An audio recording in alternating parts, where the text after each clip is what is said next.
Hello to everybody. Oh, lovely. Yeah, everything is in bloom here. It's so you can probably just see a little bit out the back of the out the front of the motorhome. You can see everything's green. So green, so lush.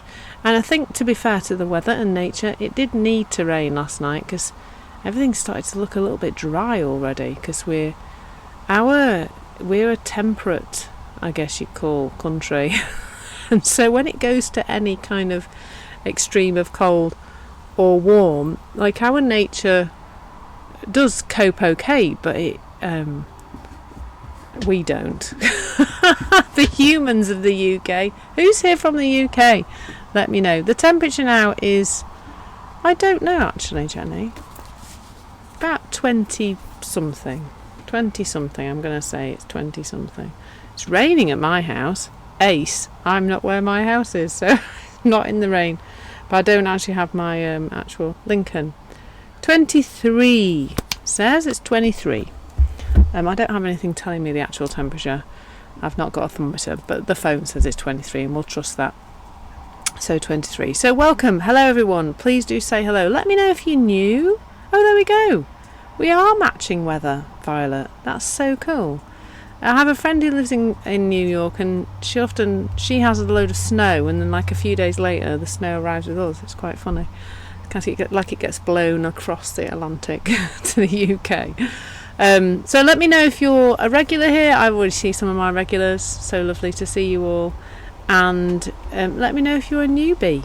If you're new here and you've not been here before. Hello Jenna, lovely to meet you. Thank you so much. Yeah, I like to keep it light. If you like a bit of dodgy northern humour, some tears, because they also happen often, and a little bit of the three principles which is what I share. So that's what I teach, and a little bit of the noise of Bruce leaving the motorhome so that he can make a call. Bruce is my fiance. He doesn't live. He's working at the other end of the motorhome because we're both working from here today. Tomorrow I'll be on my own again because he'll be off working on site. So a little bit more about me. So my name is Clare. I live in Yorkshire, in the north of England, in a place called Leeds, when I'm in my house. But I do spend quite a lot of time, and I'm spending quite a lot of time over the next few months in Trevor, the motorhome.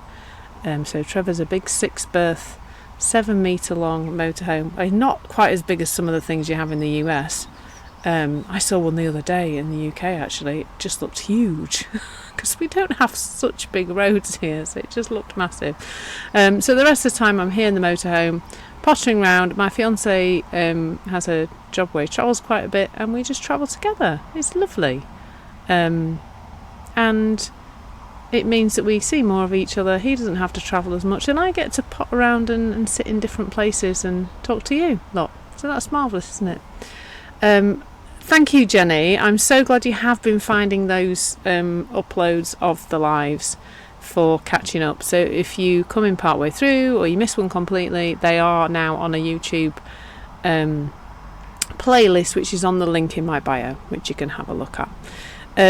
I'll mention my bio, then a little bit more about what I do. So I am a human potential catalyst, which means I help people to reveal their true potential, to get out of their own way, to overcome things like the thing that we're exploring today, which is imposter syndrome. And I do that through a beautiful, transformative conversation known as the three principles. The three principles is a description of how life works, how our human experience is created. A really simple understanding of how the mind works is another way to talk about it. And what is joyous about it is that there is nothing to do. I mean, you need to learn it by listening and talking to people and coming to sessions like this, and perhaps accessing my 2 courses, Calm, Balance and Clarity with Ease, and Revealing Your Full Potential with the 3 Principles. You might want to do some of those things. But other than that, there's nothing to do. So it's not like meditation, for example, where we might learn meditation and then we've got to keep doing it. It's not like affirmations where we might learn all about affirmations and then we have to keep doing them. It's not like it's not like anything like that. There's nothing to do.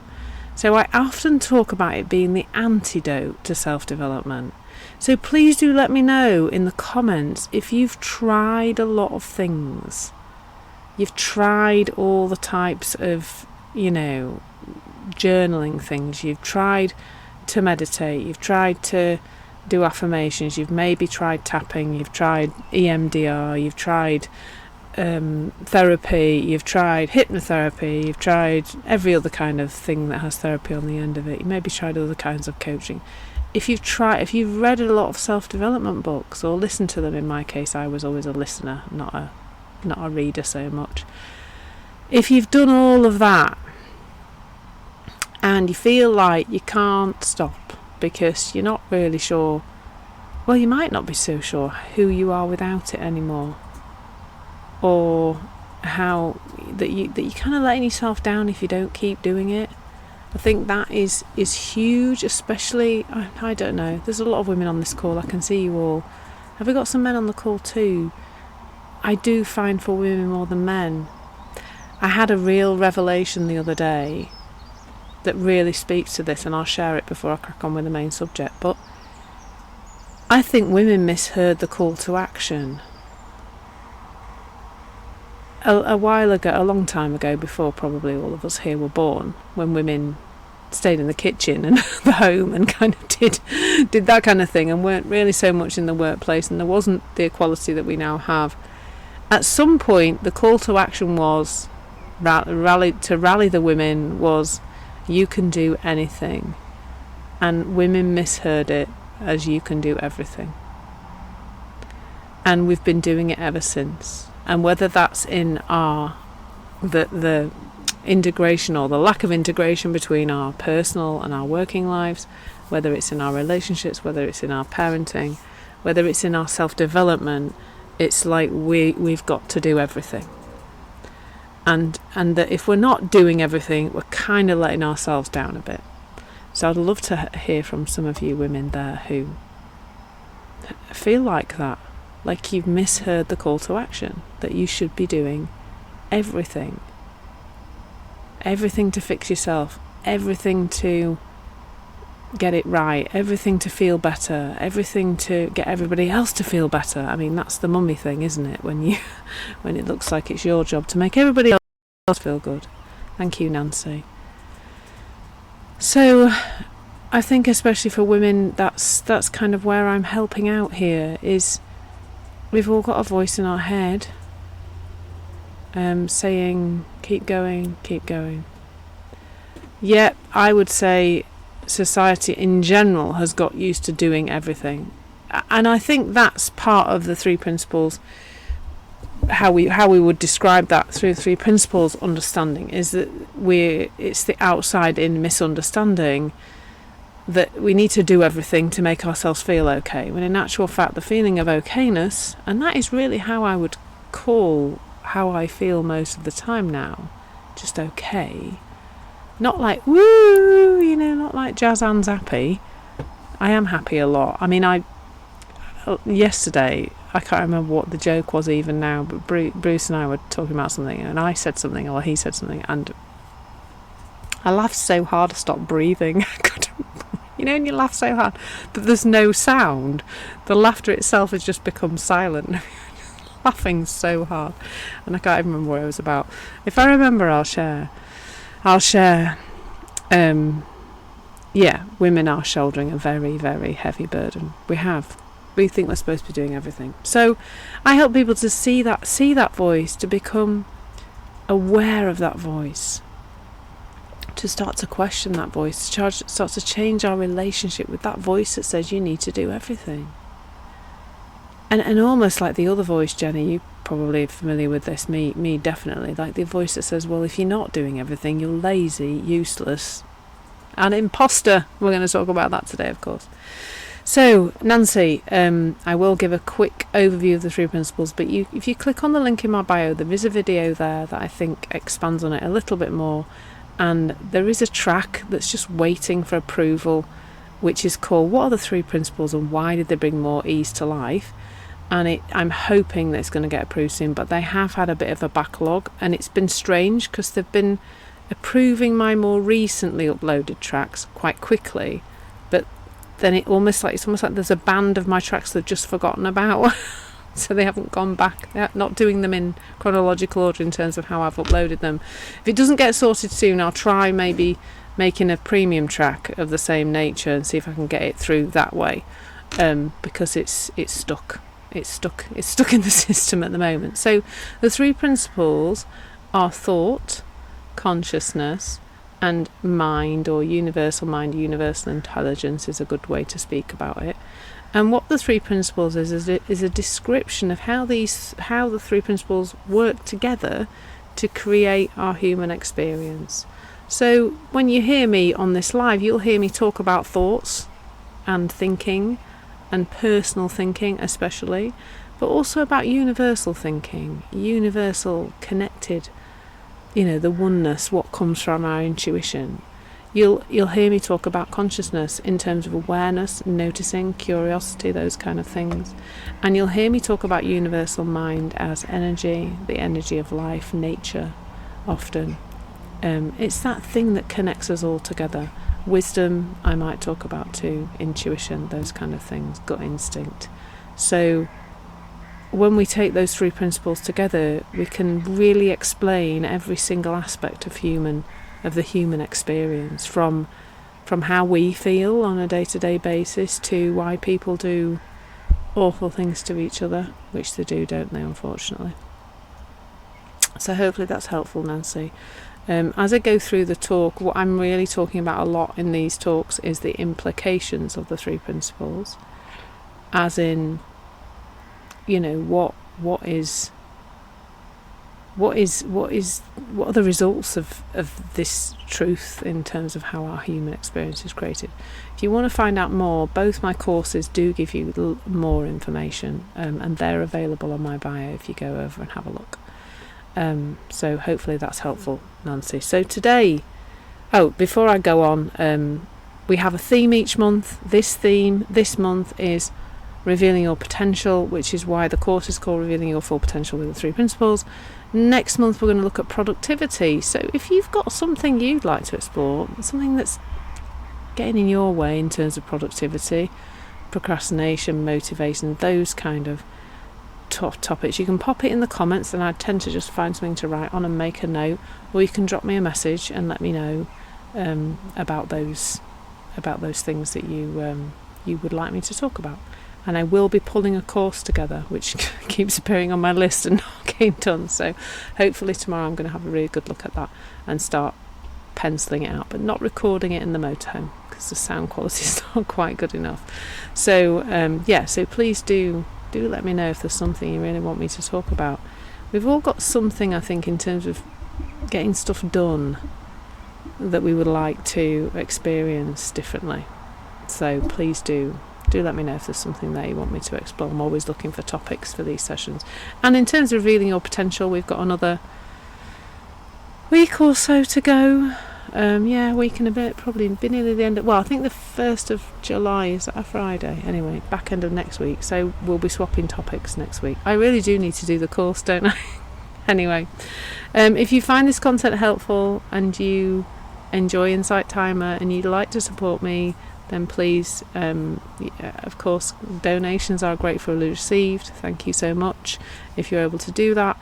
It's supporting me in staying on this platform and sharing this understanding, which for a lot of people on this platform is something really new, which is really cool. I feel excited that I'm here sharing the three principles in a space that where other understandings are being shared, but not so much the three principles. I'm now trying to get Insight Timer to include the three principles in its when you upload your tracks, you can choose what teaching you're coming from, and I tend to tick non-duality because I speak, it's a bit in that direction, but I prefer to be able to tick three principles. So I'm asking them if they can add it to the platform as a way of looking at the world, a new paradigm as it is.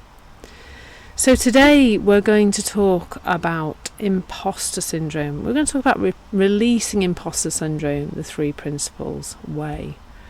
And it's really funny actually, because titling these events is about obviously helping people who may want to look at this issue to understand that it's for them.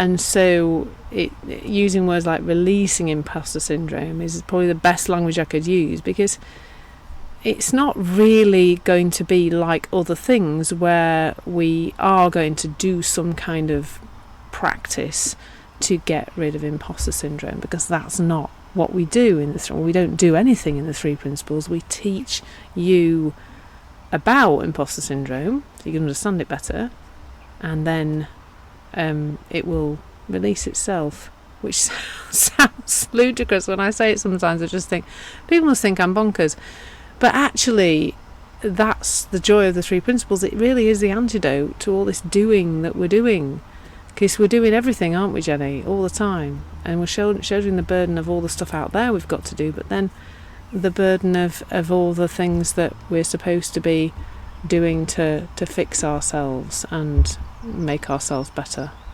I'm just conscious I'm talking. Oh, there we go. I just had a silly signal warning. So I've just noticed there's quite a few more people come in, so please do say hello in the comments. Let me know that you're here, and let me know where you are, whether you're new or whether you're, as we now call them, a return offender. Repeat offender, not a return. A repeat offender to Clare's lives on Insight Timer. Or if you're new, let me know if you've listened to any of my other content. Always good to hear from people. So let's talk about, I'm going to tell a little story about my imposter syndrome journey, I guess you might call it. So way before I was doing what I'm doing now, two jobs before, I was a primary school. Oh, hello, Anna. Gosh. Well, you're here. Then the universe meant you to be here, Anna. How beautiful. I hope my voice is helpful in terms of helping you to, rest. That's all you need to do, don't you? So, hello Ruth from Nottingham. Oh, well, I'm in Lincoln today, so I'm not that far away from you today. I'm in the motorhome, so I'm away from my normal home in Leeds. So, my story with imposter syndrome. I was a primary school head teacher. So if you're in the UK, you'll know what a head teacher is. And you'll know what a primary school is. So primary school is a school that serves children between the ages of 3 and 11 in the UK. And a head teacher's like a principal. So I was in charge of a school. And I had 2 headships. My first one, there's about 210 children in the school. And my second headship, more than double that. Hello Nell from San Francisco, welcome. And I remember I would sit in my office, and the voice of imposter syndrome to me said something like, it was a very questioning voice. How do you know you're doing the right thing? Are you doing what all the other head teachers in the country are doing right now? Are you sure you know what you're doing? And generally that feeling that someone was going to turn up any minute now and pull the wool out, pull the rug out from under me, and that would be that. They'd find out that I didn't know what I was doing. Hello Shimmy from San Diego, welcome. So, and that voice probably popped up on I don't know, maybe not quite a daily basis, but it was there on a very regular basis, and that voice would niggle away at me. And I'm not really sure what it had me do, apart from feel very overwhelmed and feel very busy and feel like I needed to do more than was possibly necessary, because I didn't really know what I should be doing. Headship in the UK are probably leading any big organisation where you're the only person who does that job in the building. that's the thing really, is you are the only person. So if you're a teacher in a school, you get to go watch other people teach, and you get some training about teaching, and you get ongoing help, and people come and observe your lessons and tell you how you're doing and blah blah blah on a regular basis. And plus you kind of know, because the kids aren't climbing up the walls and out the windows. You know you're doing okay. Whereas in headship, you're the only person sitting in your office on your own. And are you doing the right thing? So that was the first time I experienced it. Probably not the first time. I think that's the first time I can really remember being very aware of a voice kind of questioning my ability and questioning whether I was going to be good enough or... Oh, bless you, Ruth. You won't be the only one here, I'm absolutely sure. Absolutely sure. And then I think it moved. So I left education, I left headship because I burnt out. And I suspect that voice in my head saying you're not good enough and you need to do better, feeling like you need to prove myself, Ruth, totally can relate to that. I suspect it did lead to burnout. It's almost like I was the juggler in the circus with all the people sat round who've paid quite a lot of money for a ticket to come and watch me juggle and spin plates, and that if I stopped juggling and spinning the plates, then everybody would know that I was a useless juggler. And I think that's what it can really feel like. I've never actually quite said it like that before, but I think it can really feel like that, can't it? That we've got to keep all the plates spinning and all the balls in the air, so that nobody sees that we haven't got it all together and we don't know what we're doing. So if we feel like that, like Ruth's just mentioned, then we can relate to that. So yeah, Claudia, bless you, not a pleasant experience. So I can totally relate to that. And Anna, bless you, like a failed juggler. And that's it will not be the truth. It will just be how you're seeing it. And I hope that being in a session like this is helpful in terms of feeling better about yourself in terms of those things. So that was where it really reared its ugly head to start with. But then when I went into business, that it ramped up another notch really, and it was more then about productivity, that I wasn't...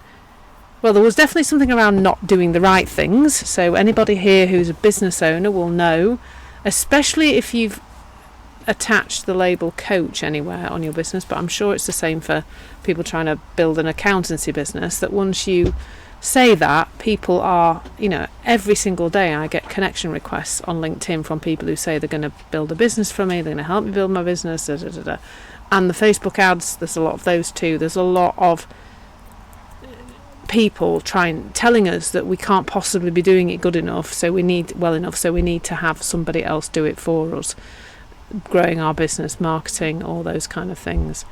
And the other thing that really got to me was I never thought I was doing enough quantity wise. So this unit we're going to look at, this topic we're going to look at next month on productivity, is going to be very close to my heart, because that was what I was trying to do. I was trying to do an awful lot. I thought I had to do an awful lot. Yeah, Claudia, I can imagine. I've never worked in corporate, but my fiance does, so I can imagine. I get a bit of an understanding from him. So that was really, so my imposter syndrome kind of it flipped to a different voice, not a different voice, the exact same voice, but it was saying slightly different things. You're not doing enough. You need to work harder. You've got to put more effort in. You've not got the right kind of mindset, and please notice the inverted commas for that, the right kind of mindset to be a business owner. You're going to fail, that kind of thing. And that led me to, first of all, try to find somebody else's way to do this thing called business, like following lots of other people's rules and regulations and how you do it and how you build a business. That was quite big. And then the other thing that led me to do, like I've mentioned already, is to be on a continual self-development hamster wheel. So doing daily rituals and daily activities, trying to get myself into the right state of mind so that I could do all the things I was supposed to do. It involved therapy and poking around the past and self-development books and loads of books around habits, and then trying lots of different tools for time management like Trello and Asana, and many other task management tools are available. You'll know about them. So then there was all of that too, and it meant that I had a lot to do and I didn't feel so good about myself. And I mean, I probably was spending 10 hours a week at one point on the self-development front, to try and make myself into a better business owner, because I just didn't think I was a good enough business owner. Bless you, Grace. Yes, Grace, probably me too. Well, probably it was about, 4 years or so that I was doing it. So I can totally relate to what you're saying there, Grace. And we don't give ourselves a break, Claudia, do we? We just don't. I was not compassionate to myself. I really did think I should be doing better. And should is a powerful and unpleasant word in that particular scenario. And then I came across the 3 principles. And irony of ironies. Oh, irony. I am now more productive than I have ever been, and I don't do anything about anything. Somebody has mentioned ClickUp to me actually, Nell, before. But now I really do write things on a bit of paper and tick them off. Interesting. Oh, that's interesting, Grace. Good question, Claudia. Grace, why? Yeah, I'd be interested to know why why you became bitter towards life coaches. Please do let me know. I mean, I'm not calling myself a life coach anymore. I'm calling myself a human potential catalyst, because I don't think life coach quite covers it. So how does the 3 principles, how do we talk about this from a 3 principles perspective in terms of imposter syndrome? Well, the first thing we do is oh, absolutely, Grace. Yeah, there are a lot of coaches doing that, trying to get you to be better, doing lots of different things. But that isn't really what coaching is about, to be fair. It is about revealing what's already there. The 3 principles are thought, consciousnness, and mind, universal intelligence now. And if you go to the link in my bio, there is a video there that tells you a little bit more about it. And there's a track supposed to be coming onto Insight Timer, but it's got stuck in the approval process. Nothing with the track, it's just they're a bit behind at the moment. So where was I? Lost the plot. Yeah, it is the masculine perspective, Claudia, as well. The kind of continual energy, got to be on it all the time kind of thing, as opposed to a female, which is a 28-day energetic cycle, which is really, really different, and more what we as women adapt better to, that work within better. So when we talk about the 3 principles, we're really looking to change our relationship with our thoughts and feelings rather than change our thoughts and feelings. So I suspect if you're here, you will have tried quite a few things to attempt to change your thoughts and change your feelings, and then as a result change your behaviour too, because that kind of comes with the territory, doesn't it? The changing of the thoughts and feelings then brings about the change in our behaviour. And the 3 principles guides us to change our relationship with our thoughts. So like I was saying before, imposter syndrome doesn't really exist, in the sense that it's been given, like we've got this thing, it's called imposter syndrome. We all kind of know what it is. There's a voice in our head telling us we're going to get found out for being a bit rubbish. But in actual fact, have you noticed that that voice in your head doesn't just talk about imposter syndrome thoughts, it talks about lots of other things as well. And that voice in your head which can also be called the inner critic, it can also be called, I call mine Niggly Nelly, that's her name, for comedy purposes only. And she's like a drunk old lady sat in the back corner of the pub, and I just keep giving her gin and tonic, and she tends to keep quiet.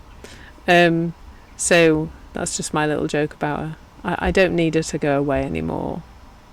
I've just learnt to ignore her.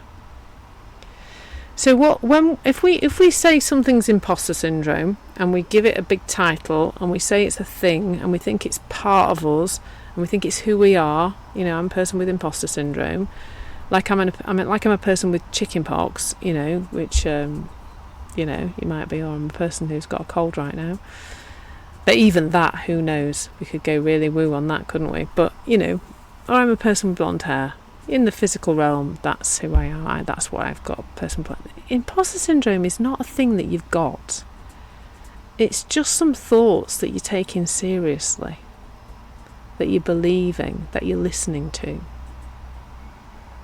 Now, what would it be like if those voices could still, those thoughts could still be there, but you could begin to move in life how you would like to? Because really, that's all we ever want, isn't it? We want to move through life at peace.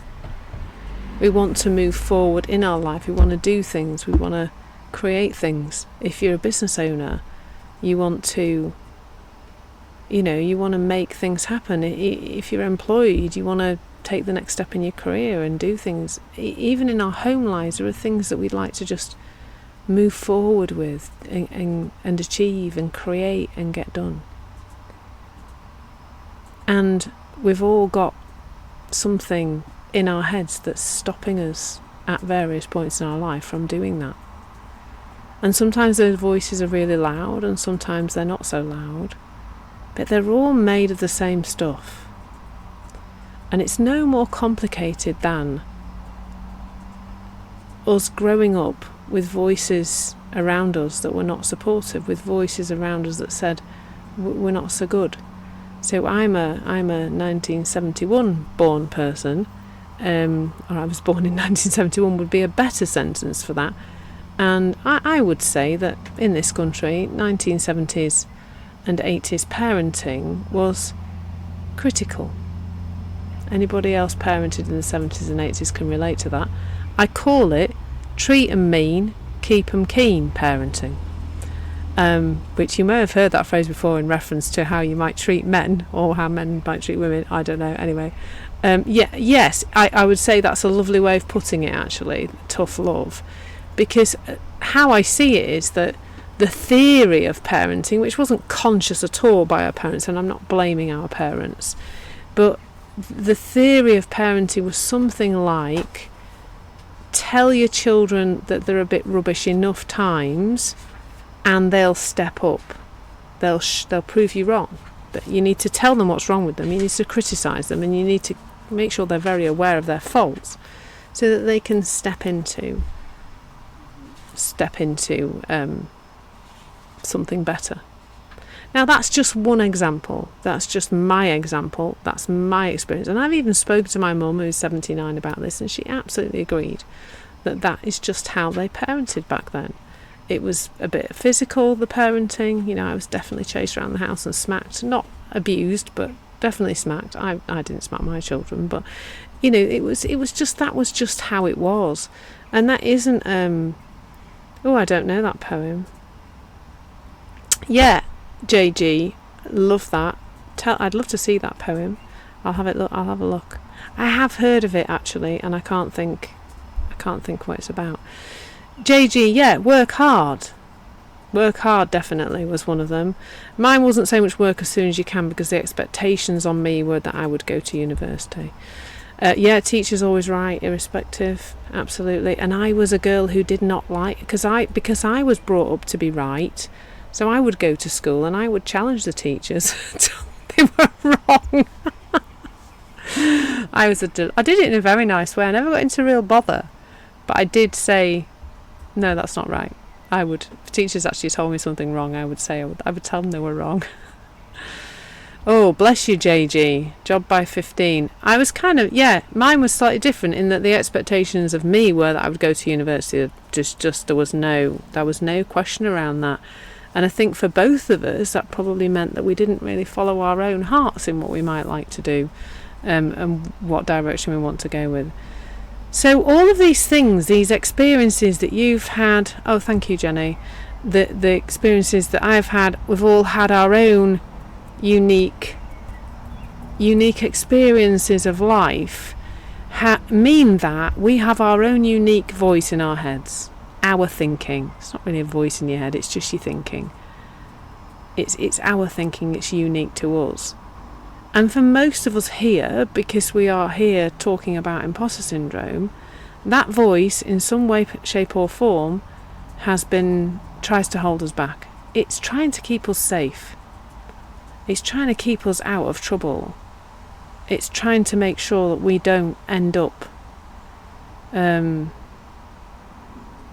putting ourselves somewhere where we might be shamed in some way, or we might be embarrassed, or we might put a foot wrong and get into bother, or get the sack perhaps. Oh, bless you, JG. Yeah, something there around feeling like we've got to get on with it. I was going to say man up then, but I'm in a room full of women. But what is the phrase that you would use?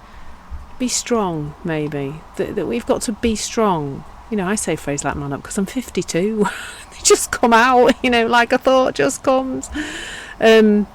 You know, yeah, not allowed to fail. So imposter syndrome, of course, could be there because the fear of failing, the fear of being seen to be failing, can come from, you know, the parent goes, you show your 18 out of 20 spelling test, and parents say, where's the other 2? There's all sorts of things, but we're going to put all of that to one side. We don't really need the nitty-gritty of the past. It's not helpful because it fills our head with even more noise of the stories, and we don't need that. But what we can start to do is see that our experience is being created via these thoughts that we've got about ourselves, and that those thoughts are not true.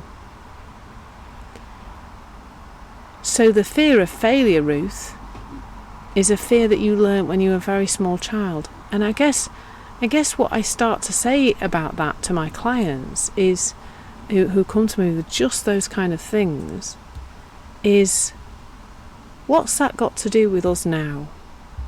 You know, at 52, what has a voice that is the leftovers of my parental, my experience as a child, got to do with my ability to do anything right now? Absolutely nothing is the answer. Absolutely nothing. But of course, those thoughts look true, don't they? I mean, who here feels like that voice in their head is... I mean, I didn't even... I've been saying this a bit recently as a way of seeing it, but I didn't even used to think thoughts existed. I didn't know anything about thoughts at all. I used to think that everything that came up in my head was just the instruction booklet. You know, like if you're making a cake and you've got to follow the instructions, haven't you? Cake instructions got 1 to 10. You kind of miss out a couple, and the cake's not going to be a cake. It's going to be a Yorkshire pudding or a pancake or something. It's not really going to work out. And I used to think that the voice in my head was, do this, do that, then do that, then do that, then do that, then do that, and then your life will be okay. And whether that's, get a job, don't get a job, go to college, go to university, get a job, work hard, keep working, do your best, whatever it is, it looks like the instructions for life, doesn't it? Now, what the invitation here in this conversation is start to get curious about that. To start to go, hang on a minute, that thought isn't creating the life that I want. It doesn't feel good. And this is one of the massive keys. If it doesn't feel good, it isn't good. And your feelings come from your thoughts. So those of us here who've got that imposter syndrome voice in your head, how do you feel when that voice kicks off? When it starts?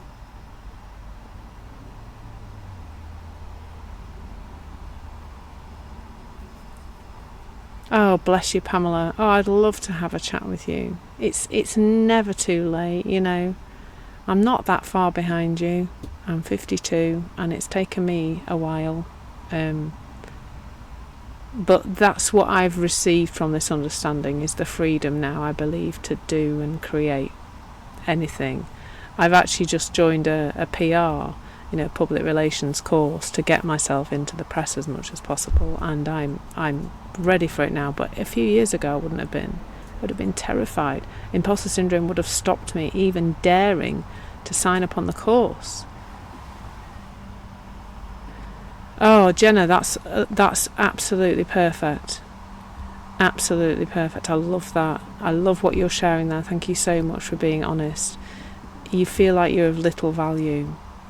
How else do we feel when we hear that voice in the head? Do you know what? I feel sluggish. Like, or I think when I used to experience it a lot, overwhelmed, because it seems like, well, there's so much for me to do right now, so that I can prevent people from seeing the truth, which is that I'm not very good at this and I'm going to get found out. Like that as well would be there. So it might be heavy, it might be anxious, it might be stressed out, it might be overwhelmed, but I guarantee that when that voice in your head starts, you start to feel physically something in your body. Oh, bless you, Anna. And how does that feel? It feels awful, doesn't it? Like, it feels awful here, in your body. It feels heavy, feels restricting. Yeah, we feel criticised. We feel like our thoughts and values don't align with everybody else's. So maybe we feel a bit left out. Thank you so much, Jenna. That's very kind. Yeah, Anna, sick and tight. Tight is yeah, I can relate to tight, Anna. Like just a bit squashed, or like restricted, like somebody sitting on your chest. Trapped. Now, those feelings are horrible, aren't they? They really are uncomfortable. But it's a tricky one to say this, and I feel a bit emotional saying it, but they're actually a gift. Those feelings are a gift. The physical sensation that you feel when you're caught up in this, we'll just call it imposter syndrome thinking. They're I'm not, if you don't like women crying on lives, then you're in the wrong building. You're on the wrong call, because those feelings are a gift, and the reason they are a gift, thank you for all the hearts, bless you, is because they're letting you know that your thinking isn't trustworthy.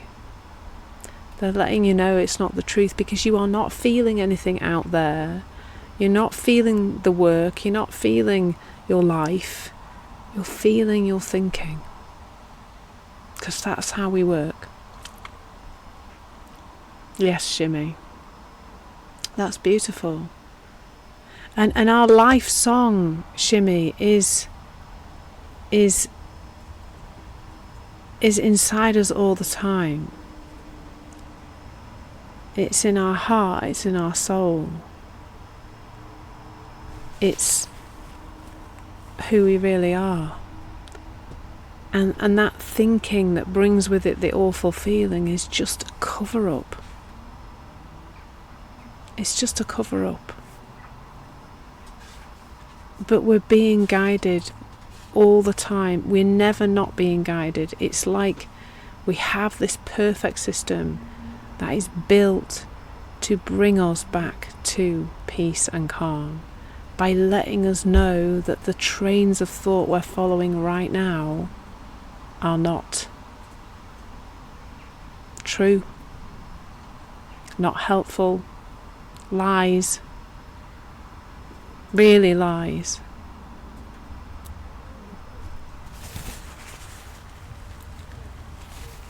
And it is like Shimmy says, it is like the song is in you all the time.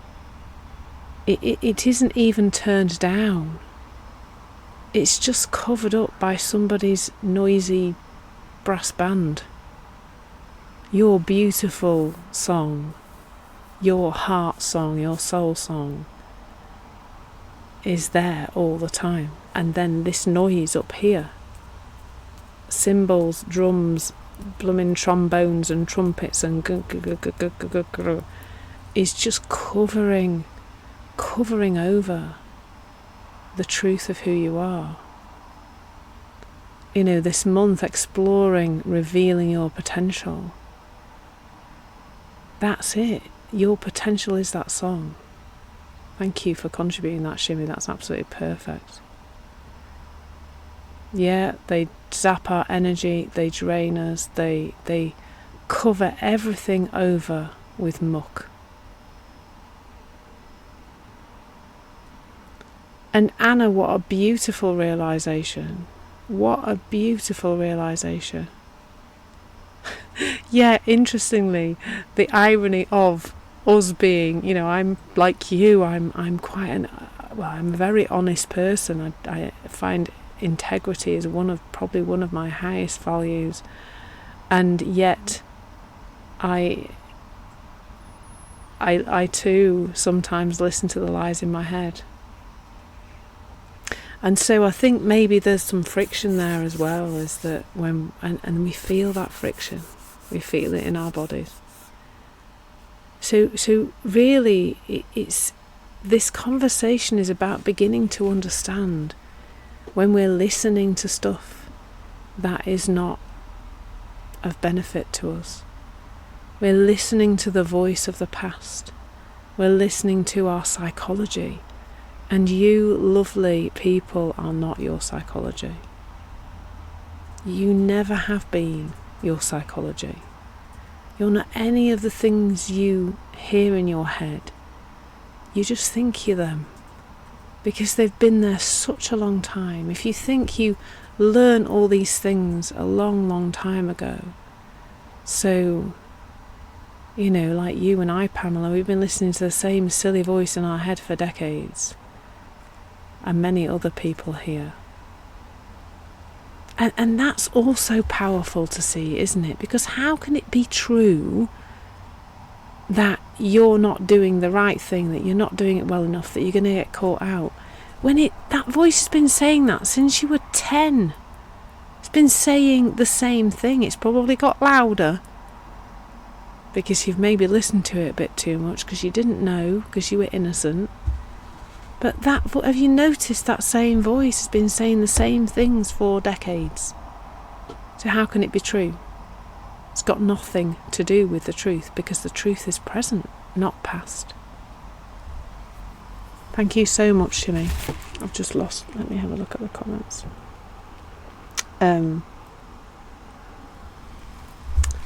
Yeah, Pamela, I can relate to that, but you've got so many dreams still to create. They're still there, I promise you.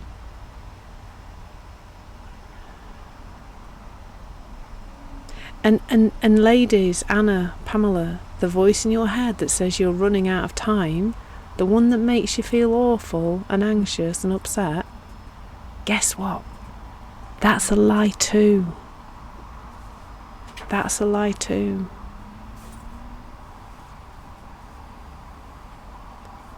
And grace, it isn't stuck in there forever, my darling. It really isn't. I in the last 3 years, through being in this conversation, so much has fallen away. So much that I thought was me, so much that I thought I was stuck with, so much that I thought was just what I would have to put up with and fight every day. Fight every day. That's what it felt like. When I was in my first business and when I was doing all the self-development and doing all the trying to fix myself and doing all of that, doing, it felt like it would never end. it felt like I couldn't stop. It felt like being on a self-development hamster wheel that I could not get off. I didn't know how to get off it. It's not stuck in there forever. What I've seen through this conversation is that it can fall away when we start to relate to it differently. And that's what I would say is very different about this conversation, is that we're not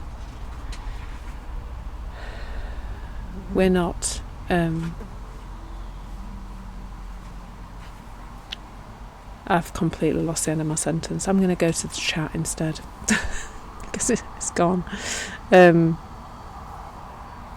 Oh, bless you, Anna. I'm just loving, and this is what I love about Insight Timer and why I'm here so often now. 4 times it'll be this week, is because the love that people are sharing with each other here is so beautiful. And to be the person facilitating that is just so wonderful. So thank you, all of you. Bless you, Anna. Please come again at other times. I'd love to connect with you further. So please do like my bio, like my profile, and follow. That's the word, not like. It's not Facebook.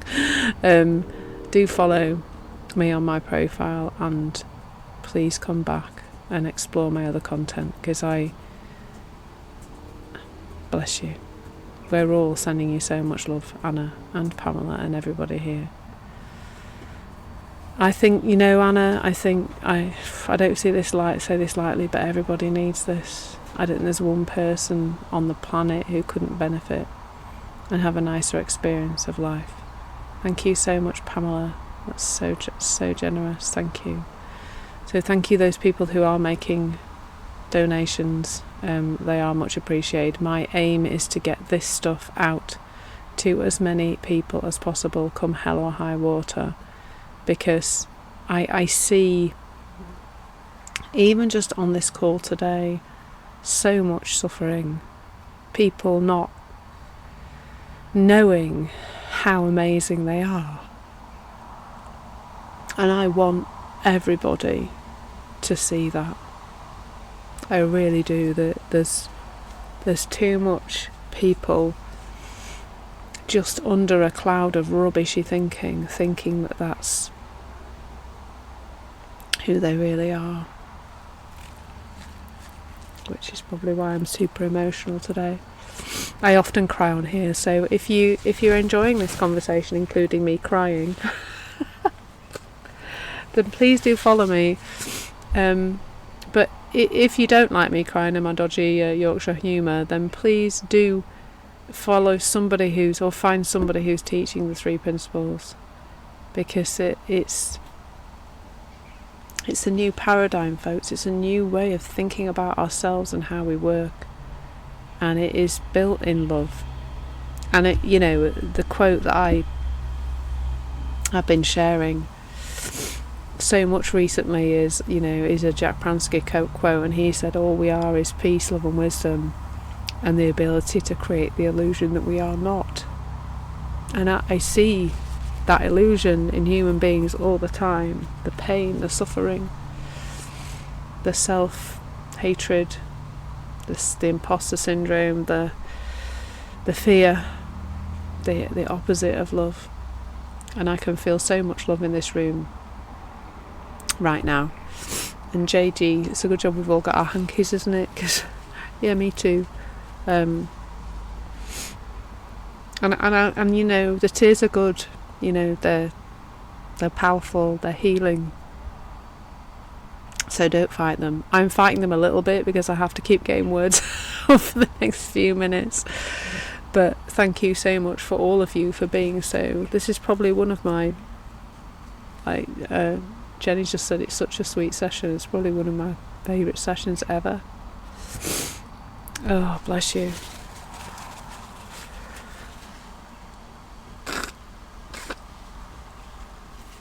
Oh, bless you. Well, I think you've broken through something today, Anna. You've come to a new you've come into a new world here. And it's so easy with grief to squash it down and get on with it, isn't it? So, if you need to cry, if you need to let things go, then you're in the right place. Yeah, it's in fact, it's really funny actually, because I was listening to a book today by one of my teachers, and she tells the story of I think it was in Tibet. They built this beautiful golden Buddha statue in Tibet, and it's absolutely huge, solid gold statue. And then the Burmese army were coming, and in a moment of wisdom, the Tibetan people covered this golden statue with sand and all sorts of. They just covered it up with stuff that hid the gold. So the Burmese army just left it alone because it was a great big massive thing, and they didn't want it. They didn't want to take it away with them. And this is hundreds and thousands of years ago. I'm not sure when, but then time moved on, and the Buddha just was sat there, and then they wanted to move it, and when they came to move it, it got dropped a bit, and the thing they'd coated it with, the old like sand and cement, whatever, just chipped away, and a little golden toe of Buddha was revealed. And that's really a beautiful metaphor for who you are. It is absolutely who you are. That it's not as solid as what covered the Buddha for thousands of years. It's much less solid than that. But you are gold. And you are covered over by your thinking and your feelings. But the gold is still there inside. It's stronger than gold, though. Gold's not the strongest thing on the planet, is it? It's more like a diamond. And all we're doing in these conversations is starting to just chip a little bit away. And I think today, Anna, just a little chip has been chipped away, and a bit more of you has been revealed. And just enjoy that. And I hope by the end of this session people have been left in a bit of a better feeling than when they arrived, because that's it, really. That's what I would love to happen. Oh, Jenna, that's lovely. Just open a chocolate, and the message inside with foils. Keep moving forward. Looking backwards is only for time travellers. And that's a beautiful place to finish, Jenna, because that is it. That it's realising that the thoughts, most of the thoughts all the thoughts that hold us back, all the thoughts that stop us in our tracks, stop us living the life we dream, stop us reaching our potential. The potential that's in here, not the potential out there. We're not talking about external success. That is, it's available to us in the present moment, and it's just covered up by that backwards forwards thinking. So thank you so much, everyone. What a beautiful, beautiful session. I don't want it to end, but I am going to have to, because I've got a client shortly. So I need to clean off my mascara off my face and crack on.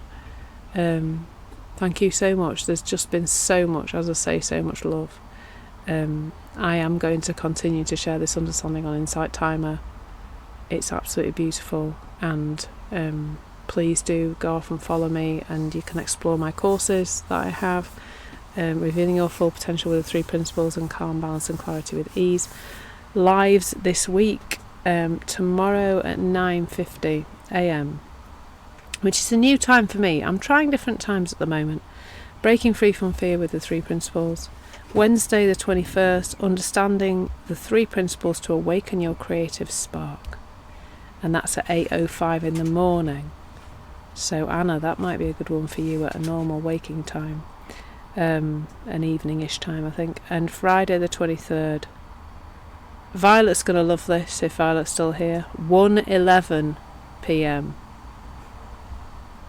because I saw it just came up. It was really funny. I was scrolling down the time to choose the time, and it just set itself at 1:11. I went, we'll do that then. And that's the 3 principles way to navigate change with ease.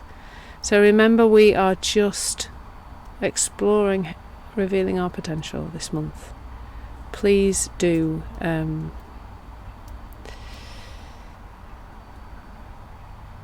yeah, that'd be lovely, Anna. I hope to see you again soon. Lots of love, everyone. It's been an absolutely beautiful session. I just need to go off and dry my eyes now.